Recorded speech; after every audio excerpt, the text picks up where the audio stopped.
नारायणं नमस्कृत्य नरं चैव नरोत्तमं देवीं सरस्वतीं चैव ततो जयमुदीरयेत्।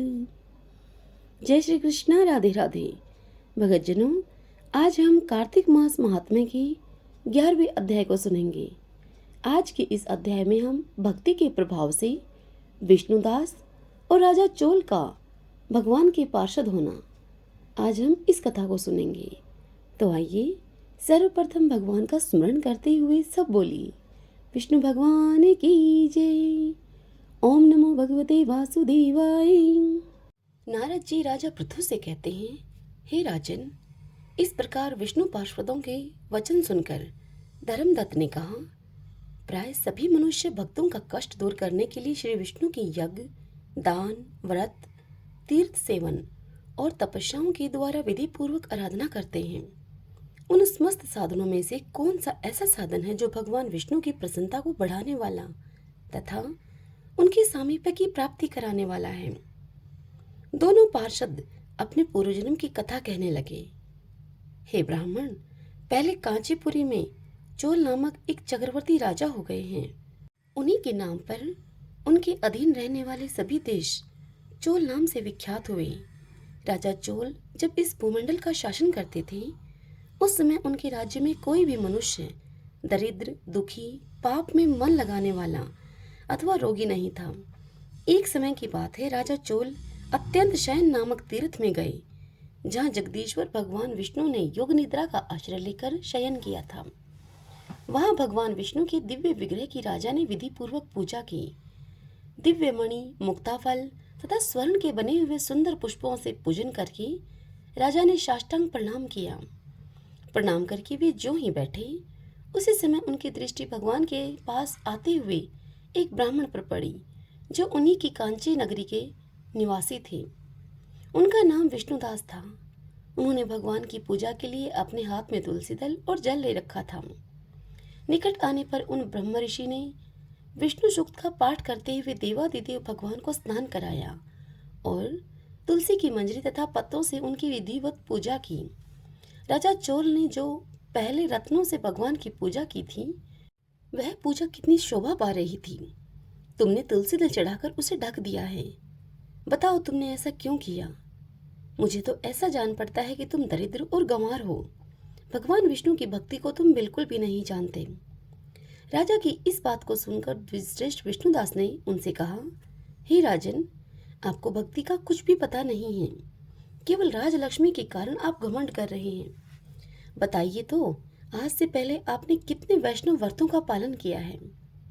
तब राजा ने हंसकर कहा कि तुम तो दरिद्र और निर्धन हो। तुम्हारी भगवान विष्णु में भक्ति ही कितनी है। तुमने भगवान विष्णु को संतुष्ट करने वाला कोई भी यज्ञ और दान आदि नहीं किया और न पहले कभी कोई देव मंदिर ही बनवाया है। इतने पर भी तुम्हें अपनी भक्ति का इतना गर्व है। अच्छा, तो ये सभी ब्राह्मण मेरी बात सुन लें। भगवान विष्णु के दर्शन पहले मैं करता हूँ, या फिर ये ब्राह्मण। इस बात को आप सब लोग देखें, फिर हम दोनों में से किसकी भक्ति कैसी है, यह सब लोग स्वतः जान लेंगे। ऐसा कहकर राजा अपने राजभवन को चले गए।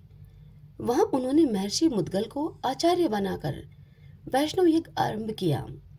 उधर सदैव भगवान विष्णु को प्रसन्न करने वाले शास्त्र उक्त नियमों में तत्पर विष्णुदास भी व्रत का पालन करते हुए वहीं भगवान विष्णु के मंदिर में टिक गए। उन्होंने माघ और कार्तिक के उत्तम व्रत का अनुष्ठान, तुलसी वन की रक्षा, एकादशी को द्वादश अक्षर मंत्र ओम नमो भगवते वासुदेवाय इस मंत्र का जप, नृत्य, गीत आदि मंगलमय आयोजनों के साथ प्रतिदिन षोडशों उपचार से भगवान विष्णु की पूजा आदि नियमों का आचरण किया। वे प्रतिदिन चलते फिरते और सोते समय सभी समय भगवान विष्णु का स्मरण किया करते थे। उनकी दृष्टि सर्वत्र सम हो गई थी। वे सब प्राणियों के भीतर एकमात्र भगवान विष्णु को ही स्थित देखते थे। इस प्रकार राजा चोल और विष्णुदास दोनों ही भगवान लक्ष्मीपति की आराधना में संलग्न थे। दोनों ही अपने अपने व्रत में स्थित रहते थे और दोनों की ही संपूर्ण इंद्रियां तथा समस्त कर्म भगवान विष्णु को समर्पित हो चुके थे। इस अवस्था में उन दोनों ने दीर्घकाल व्यतीत किया। एक दिन की बात है, विष्णुदास ने नित्य कर्म करने के पश्चात भोजन तैयार किया, किंतु कोई अलक्षित रहकर उस भोजन को चुरा ले गया। विष्णुदास ने देखा कि भोजन नहीं है, परंतु उन्होंने दोबारा भोजन नहीं बनाया, क्योंकि ऐसा करने पर सायंकाल की पूजा के लिए उन्हें अवकाश नहीं मिलता। अतः प्रतिदिन के नियम का भंग हो जाने का उन्हें डर था। दूसरे दिन पुनः उसी समय पर भोजन बना। वे जो ही भगवान विष्णु को भोग अर्पण करने के लिए गए, त्यों ही किसी ने आकर फिर सारा भोजन हड़प कर लिया। इस प्रकार लगातार 7 दिनों तक कोई आकर उनके भोजन का अपहरण करता रहा। इससे विष्णुदास को बड़ा विस्मय हुआ। वे अपने मन ही मन इस प्रकार विचार करने लगे कि अहो, कौन प्रतिदिन आकर मेरे इस रसोई को चुरा ले जाता है। यदि दोबारा रसोई बनाकर भोजन करता हूँ तो सायंकाल की पूजा छूट जाती है। यदि रसोई बनाकर तुरंत ही भोजन कर लेना उचित हो तो भी मुझसे यह न होगा, क्योंकि भगवान विष्णु को सब कुछ अर्पण किए बिना कोई भी मनुष्य भोजन नहीं करता है। आज उपवास करते हुए मुझे 7 दिन हो गए। इस प्रकार मैं व्रत में कब तक स्थिर रह सकता हूँ। अच्छा, आज मैं रसोई की भली भांति रक्षा करूँगा। ऐसा निश्चय करके भोजन बनाने के पश्चात वे कहीं छिपकर खड़े हो गए। इतने में ही उन्हें एक चांडाल दिखाई दिया, जो रसोई का अन्न हरकर जाने के लिए तैयार खड़ा था। भूख के मारे उसका शरीर दुर्बल हो गया था। मुख पर दीनता छा रही थी।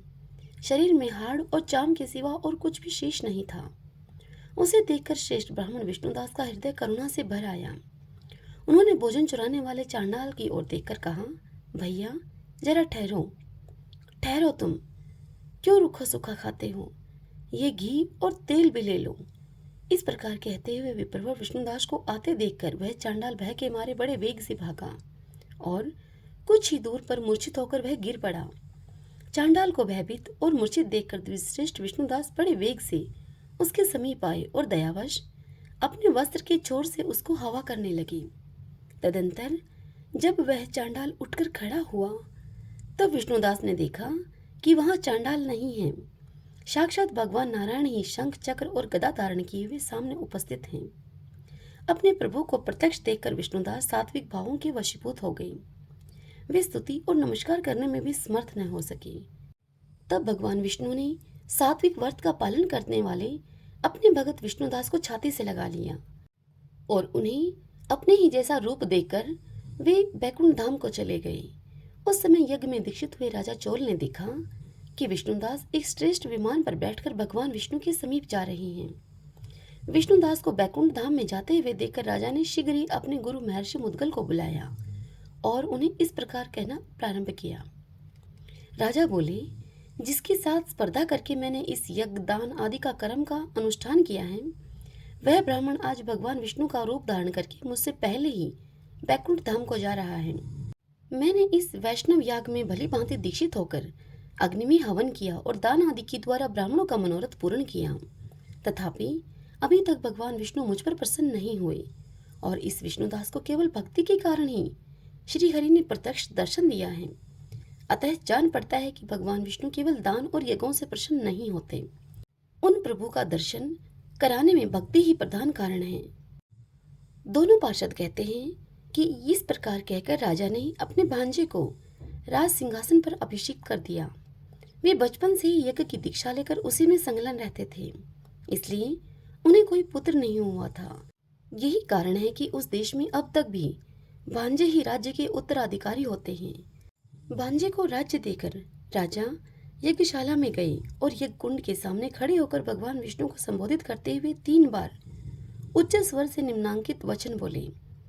राजा बोले, भगवान विष्णु, आप मुझे वन, वाणी, शरीर और क्रिया के द्वारा होने वाली अविचल भक्ति प्रदान कीजिए।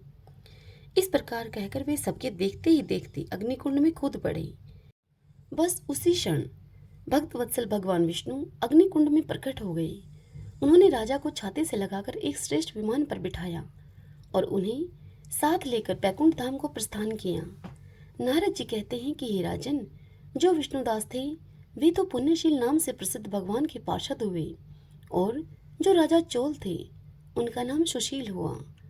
इन दोनों को अपने ही समान रूप देकर भगवान लक्ष्मीपति ने अपना द्वारपाल बना लिया। हरिओम तत्सत। भगतजनों, अब हम कार्तिक मास में कहीं और सुनी जाने वाली राई दामोदर की कहानी सुनेंगे। सब बोलिए विष्णु भगवान की जय। एक छोटी सी लड़की थी, वह कार्तिक नहाया करती थी। कार्तिक का महीना जब पूरा हुआ तो सभी कहने लगी कि हम तो गंगा जी जाएं, जमुना जी जाएं, हरिद्वार जाएंगे। तब वह छोटी सी लड़की बोली कि मैं तो राई दामोदर भगवान को जिमाऊंगी। तब सभी पूछने लगे कि वो कैसे होते हैं। तब वह लड़की बोली, मोर मुकुट, गले में वैजयंती माल तथा हाथ में पीताम्बर, ऐसे हैं मेरे राई दामोदर भगवान। हाँ, ऐसे ही हैं। घर गई, भगवान की रसोई बनाई और फिर मंदिर में आई और बोली, आओ मेरे भगवान, भोजन जिमो। उसे मंदिर में भगवान नहीं मिले। मंदिर से शहर गई, शहर से जंगल, जंगल से पहाड़ों पर चढ़ गई। अब सुबह से उसे शाम हो गई। घूमते घूमते भगवान को पुकारते पुकारते उसे बहुत अधिक देर हो गई। तब भगवान सोचने लगे कि यह तो ऊपर से गिरकर मर जाएगी और इसकी हत्या मेरे सिर लगेगी। इसको अब दर्शन देने ही पड़ेंगे। और फिर भगवान ब्राह्मण का रूप धारण करके वहां आए और बोले कि चल बेटा, तेरा भगवान मैं हूँ, तू मुझे जिमा दे। तब वह लड़की बोली कि तुम मेरे भगवान नहीं हो। तब ब्राह्मण देव बोले कि तेरा भगवान कैसा है।